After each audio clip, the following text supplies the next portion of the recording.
누가복음 7장 36절에서 42절까지 교독하겠습니다.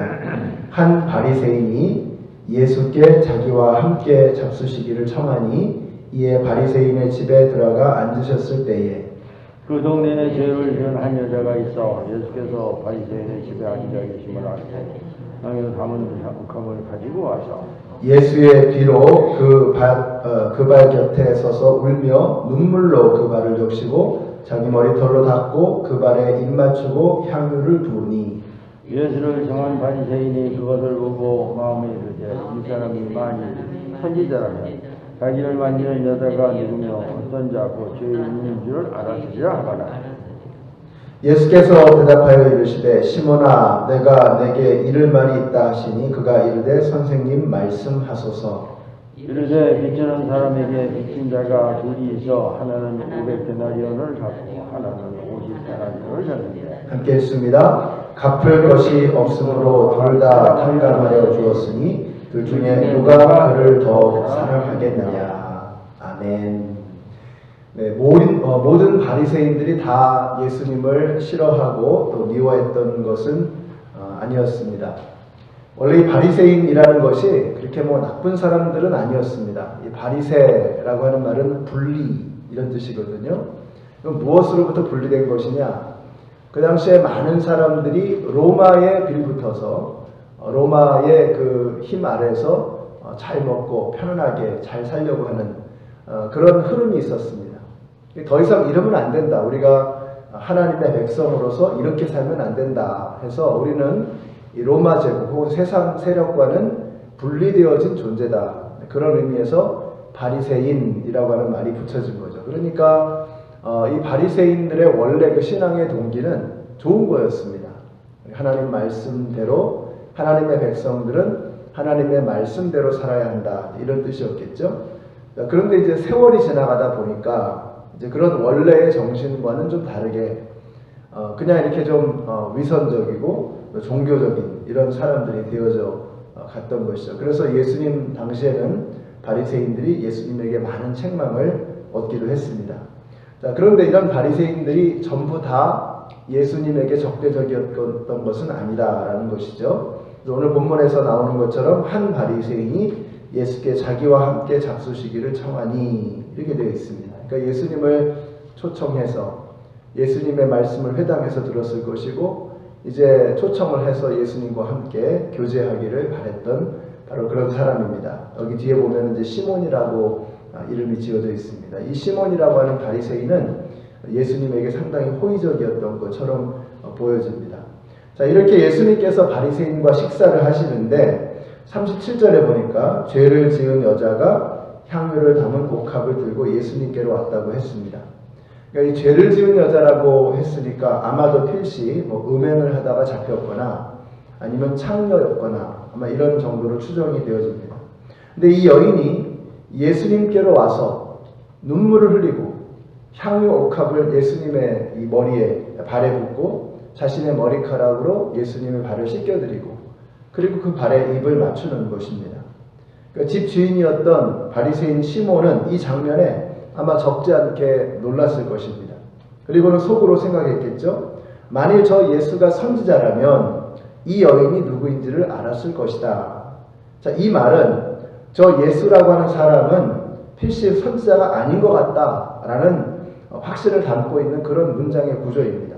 그러니까 이 표현이 뭐냐면 이 바리새인의 생각에는 예수님이 저 여인이 누군지를 모르니까 저 여인이 자신의 발을 더럽히도록 그렇게 허용하고 있구나라고 생각을 했던 것이죠. 얼마 전에도 제가 말씀드렸습니다만 유대인들의 생각은 이런 거죠. 어떤 부정한 것을 만지게 되면 내가 부정해진다. 이렇게 생각하는 거죠. 근데 여기서도 예수님은 다른 생각을 가지고 있다라고 하는 것을 알 수가 있습니다. 우리 그리스도인들은 좀 다른 생각을 가지고 살아야 한다.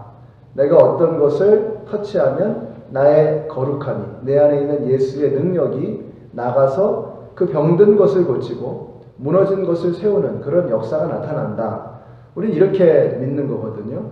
그래서 그 당시에 유대인들의 생각과 우리 그리스도인들의 생각이 참 달랐다라고 하는 것을 알 수가 있습니다. 저는 오늘 저와 여러분이 하루를 살아가실 때 이런 자세로, 이런 당당함과 자신감을 가지고 살아갈 수 있게 되시기를 바랍니다. 내가 또 부정한 것에 가까이 하면 내가 부정해지고 내가 더러워지고 내가 무기력해지고 내가 추해지는 것이 아니라 추하고 무너진 것을 우리가 다가가서 어루만져주고 우리가 끌어안아주면 그 망가진 것이 회복이 되고 무너진 것이 다시 일어나게 되는 그런 역사가 나타난다라고 하는 이 마음을 가지고, 이 예수님의 마음을 가지고 우리가 살아가야 하는 것입니다. 이것이 바로 그리스도인들의 삶의 모습이다. 여러분 안에는 예수님께서 함께하고 계십니다. 임마누엘의 하나님, 우리와 함께 하시는 하나님께서 우리와 오늘도 함께 동행하십니다. 그 예수님께서, 우리 안에 계시는 그 예수님이 오늘 우리와 함께 하실 것이고, 여러분이 밟는 땅마다, 여러분이 어루만지는 영혼마다 그 예수의 능력이, 그 예수님의 치료의 역사하심이 우리를 통해서 오늘 임하게 될 줄로 믿습니다. 우리 예수 믿는 사람들은 이러한 마음의 자세로 살아가야 한다라고 하는 것입니다. 자, 그러면서 예수님께서 시몬에게 중요한 것을 가르치십니다. 500데나리온 탕감받은 사람과 50데나리온 탕감받은 사람 중에서 누가 더 감사하겠느냐라고 질문을 하시는 것입니다. 당연히 많이 탕감받은 사람이 더 그 감사의 감격이 크겠죠. 자, 그러니까 이 여인이 감사하는 것을 보라 이겁니다. 이 여인을 봐라. 자신의 머리카락을 다 풀어헤치고 그 머리카락으로 그 값비싼 향유 기름을 내 발에 부어서 이렇게 내 발을 씻기고 그리고 내 발에 입을 맞추지 않느냐. 이 여인의 감사함을 보라라고 하는 것입니다. 우리 예수 믿는 사람들이 신앙생활을 좀 오래 하다 보면 이 감사의 감격을 잊어버립니다. 우리 말에 그런 표현 있잖아요. 개구리가 올챙이 쩍을 생각 못한다라는 말이 있잖아요. 그러니까 우리가 이렇게 이제 신앙생활을 오래 하다 보면 또 이제 저는 목회자로서, 목사로서 이렇게 오래 있다 보면은 마치 제가 그냥 굉장히 꽤 괜찮은 사람인 것처럼 그렇게 착각이 들 때가 참 많은 겁니다. 그러다 보면 뭐가 사라지느냐? 감사가 사라지는 거죠. 내 신앙의 감격이 사라지게 되는 것입니다. 그러면서 은혜도 사라지게 되는 것입니다. 왜냐하면 은혜는 뭐와 같다고 말씀드렸어요? 은혜는 물과 같다. 그래서 항상 높은 곳에서 낮은 곳으로 흐르는 것입니다. 그러니까 우리가 예수님을 높여드리면 높여드릴수록, 내가 그분 앞에서 겸손해지면 겸손해질수록 우리에게 흘러오는 하나님의 은혜는 더 커지는 것입니다. 근데 내가 자꾸 자고하고 교만해져서 이제는 거의 예수님하고 그냥 맞먹는 거예요. 그렇게 되면 더 이상 은혜가 흐르지 않는 것입니다. 그런 생활에는, 그런 성도의 생활에는 감격이 없습니다. 은혜가 없는 거예요. 오늘 여기 이 새벽에 저와 여러분이 왜 여기까지 이 시간에 나오셨냐 이거예요. 이 추운 날씨를 뚫고 우리가 하나님의 은혜를 사모하기 때문인 줄로 믿습니다. 우리가 겸손하게 낮아져서 주님, 저는 주님이 아니면 저는 살 수가 없습니다. 오늘도 이 하루 하나님의 말씀이 아니면 주님 앞에 무릎 꿇고 시작하지 않으면 내가 이 하루를 은혜로 살아갈 수 없기 때문에 주님, 제가 주님 앞에 나와 무릎 꿇습니다. 엎드립니다. 저와 여러분이 바로 그런 마음으로 이 자리에 오신 줄로 믿습니다. 그러니까 우리가 하루의 첫 시간에 주님을 만나는 것은 이런 고백이죠. 주님, 제가 주님의 은혜가 아니면 살아갈 소망이 없습니다. 라는 겸손한 낮아짐이라고 하는 것입니다. 그래서 우리 성도님들이 바라는 것은 항상 겸손한 마음의 자세로 주님 앞에 무릎 꿇고 주님, 제가 주님의 은혜가 아니면 살아갈 길이 없습니다. 나 같은 죄인 살리신 주 은혜 놀라와. 바로 이 고백, 나 같은 죄인 살리신 주 은혜 놀라와. 우리가 신앙생활 오래 하다 보면 자꾸 이걸 잊어버리는 거예요. 죽을 수밖에 없었던 나를 살려주신 하나님의 은혜. 지금도 내가 죄 가운데 주님께서 기뻐하시지 않을 수많은 말들을 하고 수많은 생각을 하고 수많은 생각들을 행동을 하면서 살아가는 내 자신의 모습을 잊어버릴 때 우리는 주님 앞에 겸손하게 낮아지는 것을 잊어버리게 되는 것입니다. 오늘 이 새벽에 귀한 자리에 여러분들이 나오셨습니다. 이 자리는 은혜의 자리입니다. 왜냐하면 주님 앞에 겸손하게 엎드리는 자리이기 때문에 하나님을 마음껏 높여드리는 자리이기 때문에, 그래서 우리가 오늘도 하루를 시작함에 주님을 마음껏 높여드리고 내가 그분 앞에 겸손하게 낮아지셔서 위에서부터 쏟아 부어주시는 하나님의 은혜로 내 심령을 채우고 그리고 하루를 힘차게 시작하시는 우리 모든 성도님들이 되시기를 우리 예수님의 이름으로 축원합니다.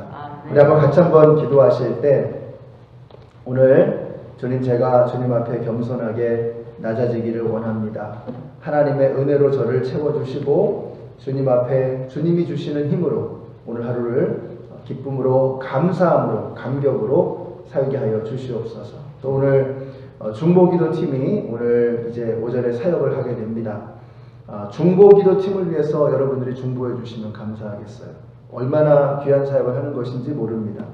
온 교회 식구들의 또 불편하시고 어려우시고 또 병드신 분들, 또 여러 가지 문제들을 위해서 저들이 헌신적으로 기도하고 있습니다. 하나님, 우리 교회 중보기도팀을 살려주시고 은혜를 베풀어 주시고 힘을 주셔서 그들이 기도할 때 하늘의 하나님께서 그들의 기도에 응답하는 역사가 나타나게 하여 주시옵소서. 우리 같이 한번 합심해서 기도하겠습니다. 주님, 감사합니다. 오늘도 저희들에게 베풀어 주시는 하나님의 은혜를 기대하며 이른 아침에 하루의 첫 시간에 주님 만나기 위해 이 자리에 나아왔습니다. 다시 한번 저희가 주님 앞에 겸손하게 낮아지는 이 하루가 되게 하여 주시고, 그래서 하늘에서부터 충만하게 부어주시는 하늘의 복이, 하나님의 은총이 우리의 심령가에 그득히 넘쳐나서 우리를 통하여 오늘도 이 땅의 많은 영혼들이 예수님을 만나고 예수님의 향기를 느낄 수 있는 은혜가 우리를 통하여 일어나게 하여 주시옵소서. 예수님의 이름으로 기도드렸습니다. 아멘. 하늘에 계신 우리 아버지여, 이름이 거룩히 여김을 받으시오며 나라가 임하옵시며 뜻이 하늘에서 이룬 것 같이 땅에서도 이루어지이다. 오늘날 우리에게 일용할 양식을 주옵시고 우리가 우리에게 죄 지은 자를 사하여 줄 것 같이 우리 죄를 사하여 주옵시고 우리를 시험에 들게 하지 마옵시고 다만 악에서 구하옵소서. 나라와 권세와 영광이 아버지께 영원히 있사옵나이다. 아멘.